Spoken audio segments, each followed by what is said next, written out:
Hi, everyone. Welcome to the Real Women, Real Purpose talk show live in the On Purpose Woman Global Community Facebook group. I'm Ginny Robertson, one of the hosts of the Real Women, Real Purpose talk show. I'm also the founder of the On Purpose Woman Global Community and the founder and publisher of On Purpose Woman Online Magazine. I'm here with behavioral money coach Emily Shull, and we'll be talking about what's your money mindset. Welcome, Emily. I'm really excited about this conversation because it's an issue I think affects many, many women. Yeah, thank you so much for having me, Jenny. I can talk about money and emotions all day long and money mindset. So thanks Okay. for inviting me. Okay. Well, that's good because we don't have all day, but I'm sure we'll really get a lot done in this next, however long we take for this interview. So let me tell everyone a little bit about you before we dive into our topic. Emily Shull is a certified money coach and founder of Me, Myself, and Money. She helps people like you understand and heal your relationship with money so you can attract, keep, and enjoy money without the anxiety. Emily does this by guiding you to the emotional root of your unease with money. She is known for her calm voice and ability to challenge you to think differently about money and about yourself.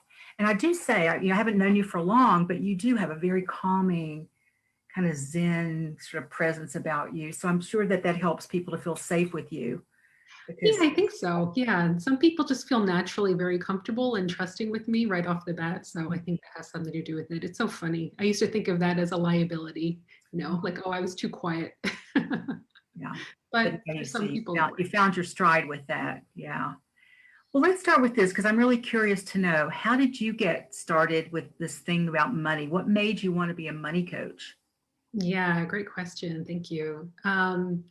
I've always been interested in money. So, two of my longtime passions have been money and personal development. And what I do now as a behavioral money coach is absolutely at the intersection of those two things. So, it's the best thing in the world. Um, so, the money part, I had always been interested in money. I received an allowance when I was growing up and really enjoyed saving for things that I wanted and having that money there. And I thought I was pretty good with money until I actually graduated from college and started living on my own and realized, oh my gosh, like although my father was good with money, I thought I was taking after him. I realized no one had taught me what to do with money in an adult context. And so I was in my mid 20s and I was really racked up the credit card debt and was not making a lot of money and realized one day I needed to get my act together. I couldn't make the minimum payment on my credit card bill Oh, anymore. And I got really scared. And I thought, all right. So I got to work and I started reading books and talking to my roommates at the time, what things that they were doing. And I picked up Susie Orman and some other people and just whatever I could get my hands on. And I read, and none of it made sense at first. And then I just read more and more and more and started making sense and following the advice. And then within a few years, I got myself out of that. And it's funny because if you had asked me just a couple of years ago what my money story was, I would have said that. But I realized much later that that was only a very small component to it.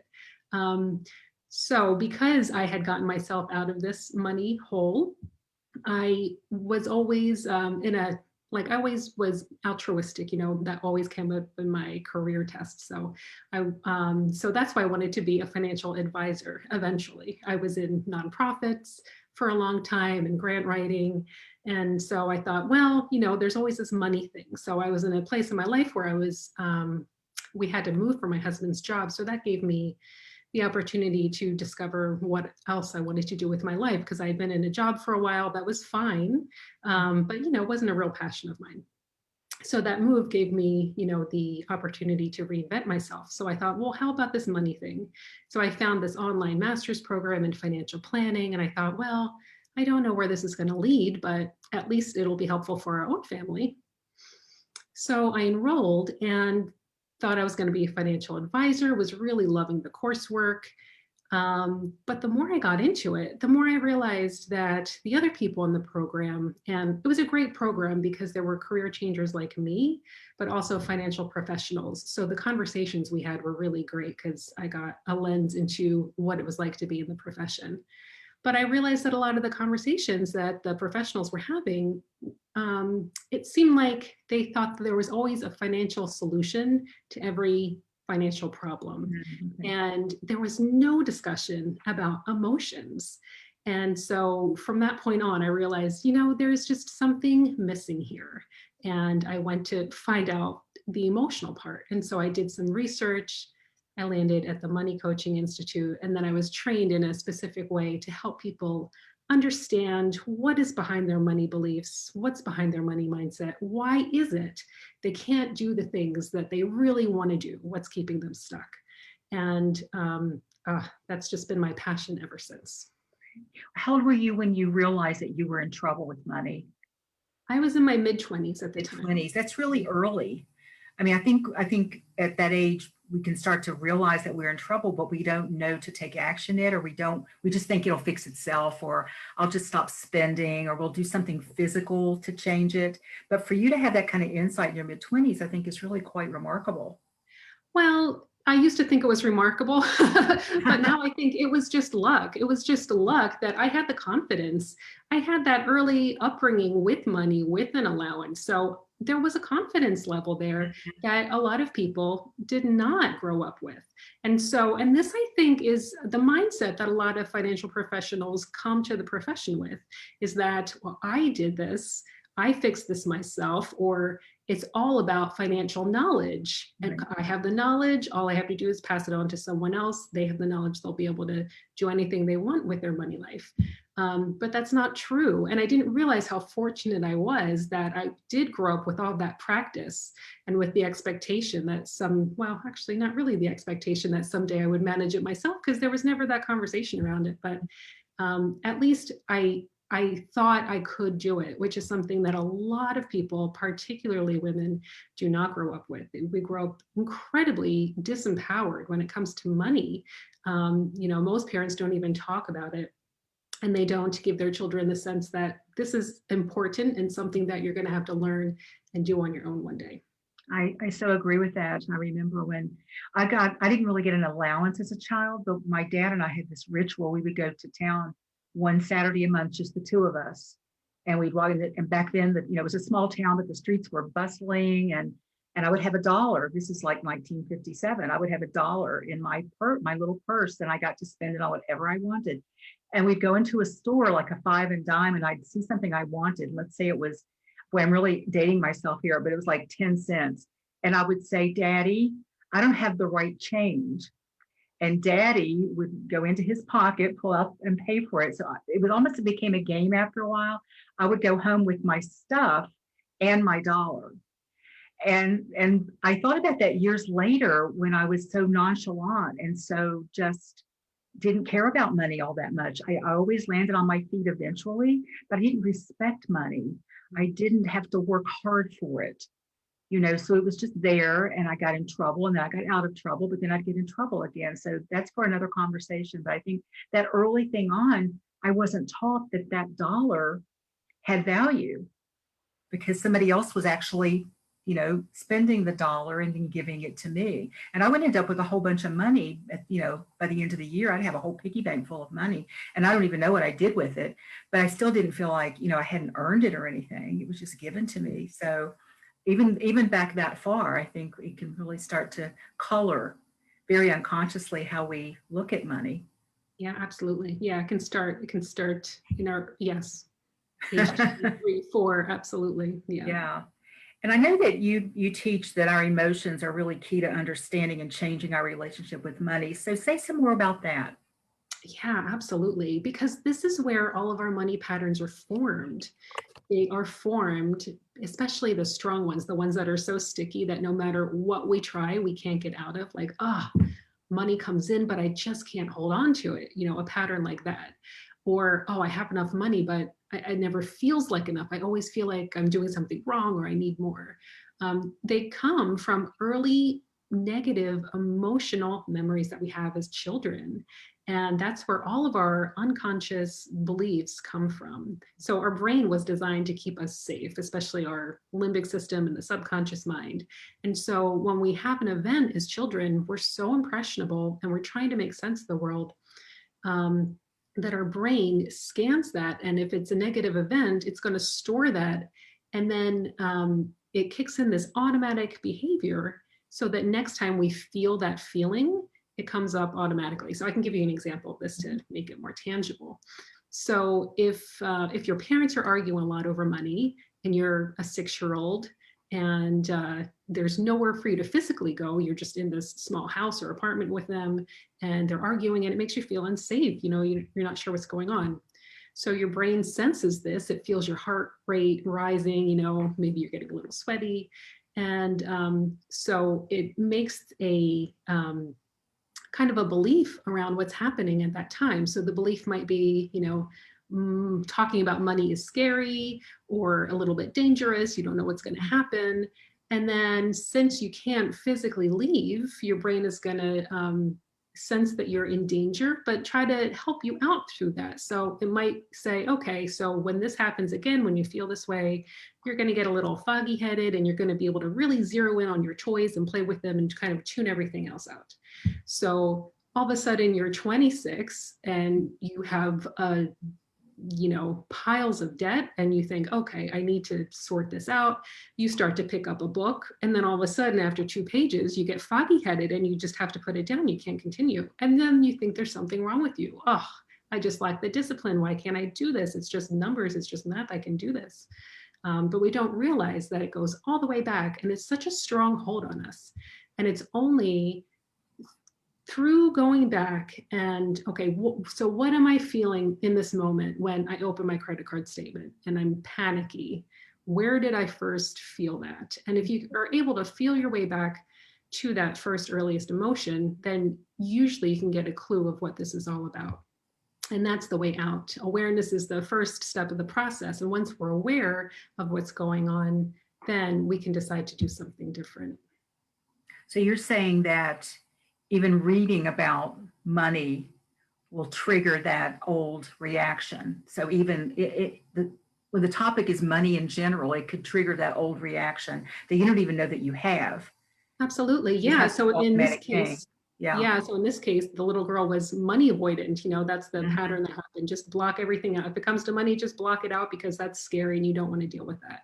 Yeah. Makes such sense, doesn't it? Yeah. And I've also heard you say that our brain produces our money patterns early in life and they're unconscious. And that's really what you're talking about. Talk a little bit about how these patterns show up more in our everyday lives, like that you gave a great example of that. Are there some other examples of things that, catch us off guard because we don't even see the connection to money, but yet it's affecting how we're dealing with money? Yeah. I can give you another really good example of this. So I was working with a young couple and they were engaged and the young man had this pattern of whenever things got financially difficult for him, he would keep that to himself and he wouldn't share it with anyone else, even though his parents at the time were in a situation where they could have helped him. They could have given him money, but he didn't let them know. And so we talked about, it was a very strong pattern. When I work with people, they do a money biography. So they write down literally every money memory they have, beginning the earliest one all the way to present day. So this is how we discovered this. We were reviewing this together. And so I asked him, okay, well, how is this going to affect you going forward? You're getting married. So 2 years from now, say you get laid off from your work. Are you going to tell your wife then? And he thought, and he was so honest. And he said, I don't think so. I just wouldn't want to worry her. I would really try to find something before I would have to tell her. And, she was not happy with that answer, obviously. And so I tried to get him, to figure out where this came from. And he really tried and he's like, I just don't know. I just don't want to bother her. And that word just kept coming up, like, I don't want to be a burden. And so we went back and I could see it in his money bio, but he couldn't. It was at the age of 11, he had written that his younger brother had been born with a medical condition. And when he was 11, he realized for the first time that his parents had to spend a lot of money on his brother for his treatments. And so he made a promise to himself that he'd be as independent as possible and only rely on his parents when he really needed to. And he had no idea that was following him to the present day and sabotaging his relationships, including his most important ones, doing the absolute opposite of what it was intended. It was intended to help his brother and to help his parents, yet it was risking his relationship with his fiance. Yeah, because that would have looked like just pure dishonesty to her. Yes, yes, exactly. Yeah. Yeah. Now, what did he look like when he hit that? Was it like a couple of years went away? Like he looked younger and lighter? Yeah. Well, first it was like, oh my gosh.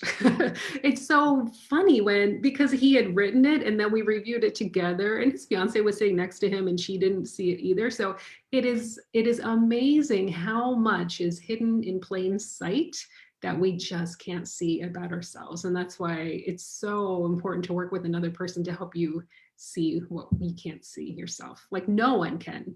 I mean, he was in a PhD program.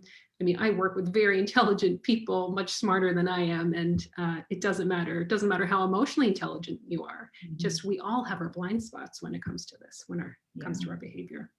And even if we're doing deep work on ourselves, that's real specific work. If we could be, really floating along really well with relationships and with self-love and all that kind of stuff, if there's that one thing, because we've never actually gotten to talk about that one thing. Yes, Yeah, yes. and it's not really something we can do on our own very well, I don't think. We need somebody reflecting to us like you do of what the possibilities may be. So that's a great story. I'm reminded of when I went to college, my parents opened up a checking account for me for emergencies, but it wasn't clear to me that it was for emergencies. And I just went shopping like the first couple of weeks and bought stuff. My mother called me and said, your checking account's practically empty. Do you understand what that money's for? And I'm like, no, because they really didn't tell me what an emergency was. Mm. Do you know what I mean? Like we had really an interesting money relationship in my family because I grew up as an only child. My sisters were much older and away from home. My dad had a nice job. We were very comfortable. And so all my needs were met financially. Anything I kind of said I wanted, I got. But I never knew where it came from, even as a child, like, oh, you have money in your checking account, that means you can write a check. Or you have checks. It was more like that with me. You have checks, that means you can write a check. And so it wasn't until I was 40 and my first husband and I had some money stuff together for very different reasons that we never really worked out. But when I was 40 and on my own and took a huge pay cut to go do something I really wanted to do, I started to look at my spending patterns and why I was spending money on things I didn't even want or need and the emotions behind that. And I was doing a lot of work on myself at the same time too. But I go back and say, I never really learned like, this is money and this is what it buys and here's how much we have. Because I do remember as a small child walking into the living room and hearing my parents talking about my dad had gotten a raise and they were talking about how much money my dad made. I think I was 8 or 9 when my mother saw me standing there. She was like, don't you dare tell anybody what you just heard. And so there was all of a sudden the shame around it too about, well, you don't talk about money ever because it's secret stuff. So I'm sure you must hear all kinds of stories like that in your work. Absolutely. Yeah. But I just wanted to go back. It's so interesting because the story that you just told, you can see the origin of it, which you told earlier in this conversation about going to the five and dime with your father. And yeah, he just paid, you had your own money, but you didn't even need it. Money just appeared when you wanted something. And you can see how that followed you right up into your 40s. Oh, it did. And it seemed like whenever I would get into a jam with it, I would always figure out a way to get out of it, but I wouldn't learn the lesson. Because the other way was juicier. I liked being able to just spend whatever I wanted to spend. Just I was not responsible. And I guess I really didn't see money as a real tangible thing. Even though I worked hard for the money I earned, it was just interesting because none of this makes sense. When I do some of the work I do in workshops on different things, I always tell women, don't try to put logic to this because it's totally illogical, right? You can't make sense of it on a lot. Like, why would a smart person do that? That's not a good question. Like you say, you're working with brilliant people who are still stuck in that place. So it really isn't about logic, but it is logical. Does that make sense? Absolutely. Yeah, I couldn't agree more. Okay. So what are some of the other common money messages that you hear from some of your clients that have them stuck until it doesn't?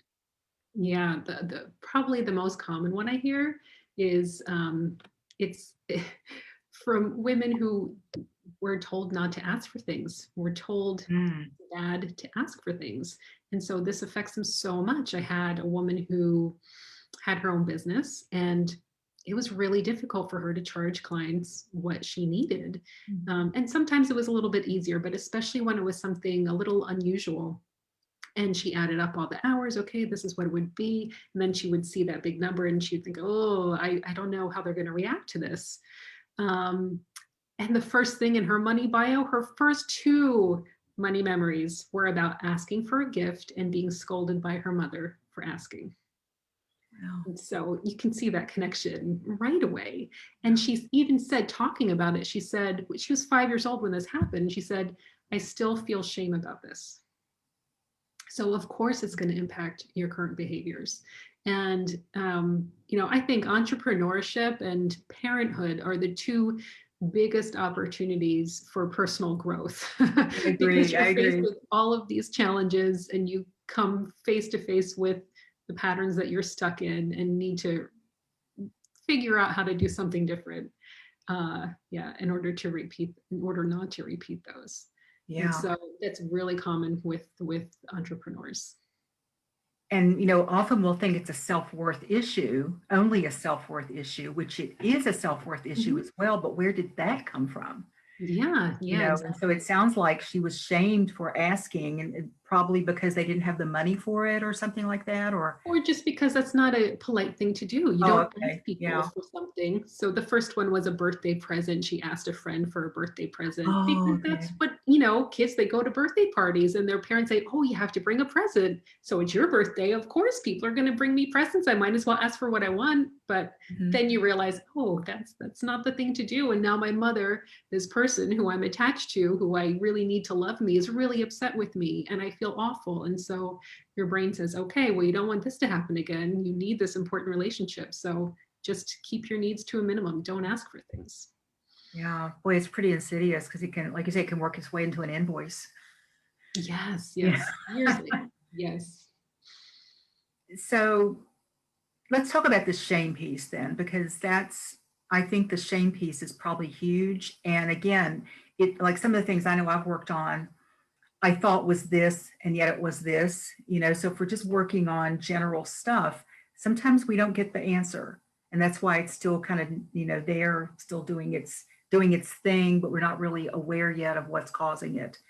I don't know if am I making sense in this question. Okay. Yeah, I think I'm that's kind of why it's pointing so out. important to follow the emotions because it Mhm. gets you right to that original emotion of when this belief was formed. Okay. Okay. One of the other memories I have, and this is, it's I guess there's a part of me that doesn't like to say this because it sounds somewhat disrespectful of my mother, but it's, she was doing what she knew how to do. And my dad never deprived us of anything. I mean, she actually, my mother handled the money. She paid the bills, and my dad did things like investments and all that. My mother had a checking account, and she, which in the 50s and 60s was kind of unusual. I don't think she had her own checking account though, because I don't think you could back then. But she was a signer on the checking account, and she paid all the bills and everything. And she would, go take me to these rather upscale dress shops and buy me clothes. And she would say, well, when your dad sees you in that and asks you if it's new, just say, oh, haven't you seen this? And it felt weird to me, but yet I thought, well, she knows what, she knows. And not that he would have gotten angry or anything, but I think it also taught me that you have to be dishonest about money, Yeah. that there has to be, you can't be upfront about it, especially if you're not doing it well. You have to hide it. So there's so much secrecy. Mhm. And that's where the shame comes from, I guess, too, because I remember talking to somebody one time who did, she was more of a financial advisor, but she said, people are much more likely to tell you how many sex partners they've had than how much debt they have. Mhm. I thought, wow, that says a lot about our society, doesn't it?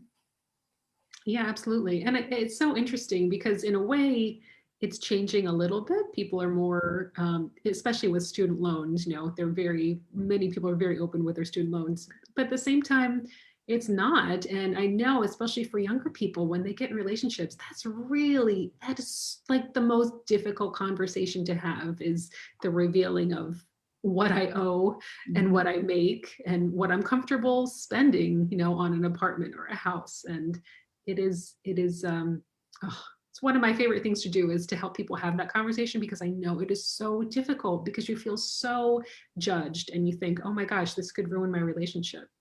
I mean, I know studies have come out that I forget the percentage, but a high percentage of women wouldn't date a man who had a credit score below a certain number. I mean, Wow. that it's incredibly shaming. It just, yeah, it affects your self-worth so much. Mhm. Well, what's one way we can start to change our relationship with money? Yeah, by trying to figure, just paying attention to the patterns of behavior that we have, and then understanding and gaining awareness on what are all the money beliefs that we hold, because most of them came from our parents. Like, we absorbed everything from our parents in the early years of life. So most of us inherited our money beliefs from our parents directly, or sometimes we reacted against them. This is true. A lot of times siblings in the same household have very different financial behaviors, even though they were raised by the same parents. So that's where that comes into play. But even either way, it's usually subconscious. We just do it without even thinking. And then often that creates a lot of tension within us if we get different ones from our mother and our father, and then we're thinking about them both, and it causes a lot of tension. So the first thing is to understand, what are the money beliefs that I'm carrying? And then once you are aware of those, then you can recognize them more quickly when they come up, and then you can begin to shift them. But again, the deeper you get into the origin of where these formed, the better. And what I see in clients is there's really like a couple of different layers. So self-worth is definitely on the bottom. You know, we get our self-esteem from our parents at first, and most of them don't do a perfect job. So we enter adulthood with some gaps to fill in there, and that directly affects how we deal with money. So understanding what those are, because I'm surprised how many clients I see who say things like, "Oh, I guess my parents loved me, but they never told me. I didn't really feel it." Like that's a trauma. That's a trauma there. And that affects all of your decisions. Money is tied in with everything. So of course it's going to affect money, but it affects everything. And that's something that you really need to acknowledge, and not just, yeah, everyone's like that. That's just how it was when I grew up. It really is something to recognize the importance of, and to begin to heal. Mhm. I just had a thought and a question. We're talking about problems with money from one standpoint, which is debt, overspending, blah, blah, blah, not asking. Do you also see it from the other side, which is somebody who's so tight with money that they won't turn loose of it? I mean, those are huge money stories too, but I think we tend to look at it, that tends to have less negative stuff because at least they've got money in the bank, right? And they don't have Yeah, any debt. totally. But what do you Yeah. see happen, especially, is it true that couples tend to attract the opposite in that? Sometimes you'll have one who's a free spender and one who's a hoarder of money. You Yeah, ever so seen that opposites. happen? So opposites attract, and the research shows that they grow more opposite once they're together, because one feels really constricted by the other one's tightness, so they just want to spend more, and then the other one feels really insecure, like, oh my gosh, no, our savings is diminishing, so I need to save more and more and more because my partner's spending. So that's interesting that they do attract, but then they grow more and more and more apart. Um, but yes, I've worked with financial advisors, and they are, many of them, just as therapists tend to be money avoidant, financial professionals tend to be, have a scarcity mindset, that there's never going to be enough. And they get into this profession because they want to know everything, because they think knowledge is going to help them. And that's why I got into it. That was me totally. Yeah. And I got to the point where I thought, all right, there is no magic answer. And it's not just having all this money in the bank. I still feel this. So I know that there's something more I need to work on now. Yeah. Yeah. So I worked with a woman it was incredible. She could not enjoy her money, and she set up so many barriers to make sure she doesn't enjoy her money. She got into this business partnership and then she told her clients, I'm never going to retire. Once you sign up with me, that's it. I'm not going to pass you off to anyone else. I mean, that's just crazy that she said that she could never retire. And so I worked with her, and at first it was really a struggle. Like, she could kind of see it, but not really see it. And after we worked one-on-one, she did one of my courses, and it was then she just had this aha moment. And it was incredible, the drastic changes she made in such a few weeks. after that point of just having this recognition. Oh my gosh, I'm being a martyr and I'm putting everybody else's needs in front of mine. And I don't want to do that anymore. Was she able to identify where that came from? Or did Yeah. she need Mm-hmm. to at that point? She was. Yeah. Yeah. Because it sounds like, again, our self-worth can be tied up in how good we are at those things, right? Oh, I'm such a good saver. I'm such a good investor. And Yeah. yet no Yeah. joy at all in it. Yeah. Mm-hmm. Yep. Or I stick to my word. Once I say something, I make a Mhm. commitment. And that's that, even though it was a terrible idea, like a terrible promise to make to begin with. Yes. That is very martyrish, isn't it? And then Mhm. probably hating it down the road and lamenting it, but never really having the courage to do anything about it. Because martyrs don't do that. Martyrs stay in martyrdom. Yes. So, wow, that's so interesting. I know when my husband and I met and knew we were getting married, we were coming from two kind of different worlds in that too. He was always a great saver and investor. And, if he was going to buy something, it had to be like a piece of music equipment. If it was going to be used, he was going to find the best used version of that somewhere. He could wait forever to get it. And I was like this, but I want it now, and I had already started to, when I realized that I had 187 pairs of earrings, I actually counted them. And this before I met him, and it seemed really like obsessively kind of to me. I mean, it was kind of like, oh God, that's really too. I mean, how many do I wear? Like 10? And I started to look in my closet, just try to make some different changes. I was pretty much forced to, if I was going to make those changes financially that I wanted to make, to leave my lucrative job and do something I really wanted to do. But I also realized that I was being so just reactive, with my money and not really thinking through things. And some of that comes, I think, from always never having any real freedom as a child. Mm. Once I got my freedom, man, I could do whatever I wanted. It showed up in lots of ways. But what we managed to do over the years is we each came more to the center of that. So it wasn't about me becoming him, and it wasn't about him becoming like me. We came to the center. And because a lot of the things he was doing were really great. They were great and they allowed us to do some things. But then, I was the one who could bring the joy into the spending of the money, if that makes sense, because he was very Yeah. heady about it. So we were able to actually work that out. It took time. We didn't have somebody like you to help us, so bang our heads against the wall a lot. But yeah, yeah, Yeah, that's beautiful. Oh, that's so wonderful that you were able to do that. yeah. I don't think we And realized. marriage again, entrepreneurship, parenthood, and marriage. Oh Yeah, my gosh, they're just such beautiful, ripe opportunities for personal growth. hmm, Yeah. yeah. And if you haven't healed something that you thought you'd healed, your buttons will be pushed, and you Yes. will either have to go down on your knees or go running to the hills and just leave it. So, yeah. And I think the really interesting thing, as I'm thinking about it now, is that we weren't sitting down consciously saying, well, I'm going to do this, I'm going to change this. We just, out of respect for each other, I thought, well, I don't want to, I'm not going to do this because, he's worked hard for the money that he brings into this relationship. And I'm not bringing as much as he is in. So I'm going to honor this money.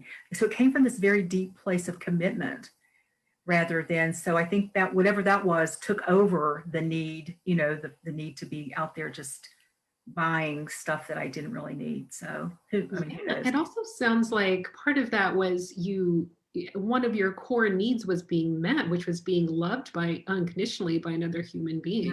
And Mm-hmm. so once that was met, you realized, oh, okay, well, I don't need to buy all of these Great beautiful point. pieces of jewelry anymore because Yeah. I already have that need met. Yeah. We're That all is a great point. Yeah. Thank you. Thank you for that.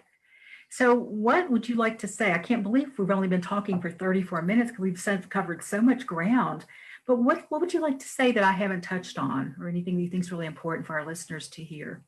I think the most important thing that I love to share is that there's nothing wrong with you. Mhm. There's nothing wrong with any of us, although I think almost all of us have this feeling at some point. Yeah, there's a reason, even if your behavior just boggles your mind, there's a reason for it. You just don't know what it is yet. And so if you're able to follow that back, feel into your body, follow that back to that emotion, then you'll get some answers. And with those answers, so awareness is so important, not just because well, it frees us, but it also helps us accept ourselves, because when we have a really coherent story of why we are the way we are, how we got here, then, oh, we understand ourselves so much better, and it just peels away all of that judgment. And the judgment and the inner critic and that shame is what keeps us stuck doing the same thing over and over again, because we're too embarrassed or ashamed to reach out for help, because we think, oh, I should be able to do this on my own, and I just don't understand why. So that's why it's so important. That's why personal development and personal finance should always be, I mean, it has to be intertwined.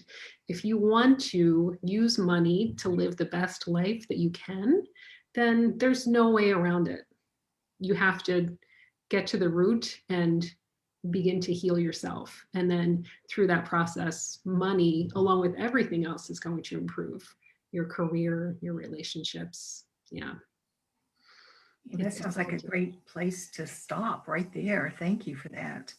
But how can somebody find out more information about you? Do you have anything going on that they could participate in, or your website? Just give everything that you can right now. Sure, yes. My company, I haven't even mentioned that yet, is called Me, Myself, and Money.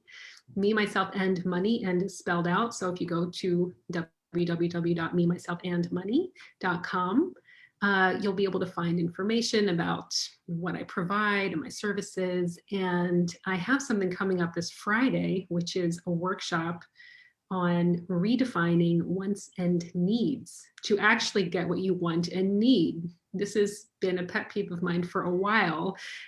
Traditional financial advice tells us to separate everything that we spend our money on into either a want or a need. And if you've ever tried to do that exercise, it's just, oh, it's ridiculous. And especially as a couple, because you're going to really disagree on what a want and a need is, aren't you? Yes.